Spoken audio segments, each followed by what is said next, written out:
छत्तीसगढ़ के बिलासपुर की महिला डॉक्टर पूजा चौरसिया की मौत के मामले में आखिरकार हाईकोर्ट ने सीआईडी को जांच करने का आदेश दिया है। डॉक्टर पूजा की बेहद संदेहास्पद हालातों में हुई मौत के बाद उनकी मां रीता चौरसिया ने पुलिस पर दामाद को बचाने का आरोप लगाते हुए प्राइवेट फॉरेंसिक एक्सपर्ट से जांच कराई थी, जिसमें उसके शरीर पर चोट के निशान मिले थे, लेकिन पंखे और फंदे पर उसकी उंगलियों के निशान भी नहीं थे।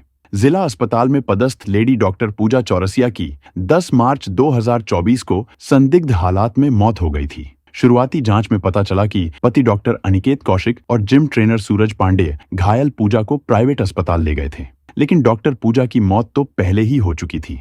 मौत से पहले सूरज से लगातार बातचीत के रिकॉर्ड मिले, लेकिन वह पुलिस को गुमराह करता रहा, जिसके बाद पुलिस ने आत्महत्या के उकसाने का केस दर्ज कर जिम ट्रेनर सूरज पांडे को गिरफ्तार किया था। लेकिन पुलिस की इस कार्रवाई को लेकर पूजा की मां रीता चौरसिया ने पुलिस को अपने दामाद डॉक्टर अनिकेत चौरसिया को बचाने का आरोप लगाते हुए प्राइवेट फॉरेंसिक एक्सपर्ट से जांच भी कराई थी, तो कई रहस्यों से पर्दा उठता गया।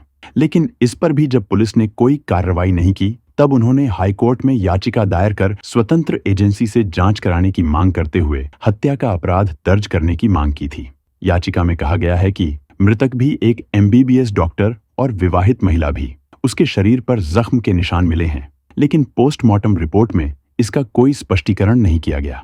याचिका में कहा गया कि मृतका पूजा के ससुर शहर के एक प्रतिष्ठित डॉक्टर और प्रभावशाली व्यक्ति हैं। उन्हें संदेह है कि उनकी बेटी की सुनियोजित तरीके से हत्या की गई है। यह सब पति अनिकेत की मिलीभगत से किया गया है। पुलिस ने मामले की ठीक से जांच नहीं की और इसे आत्महत्या बता दिया।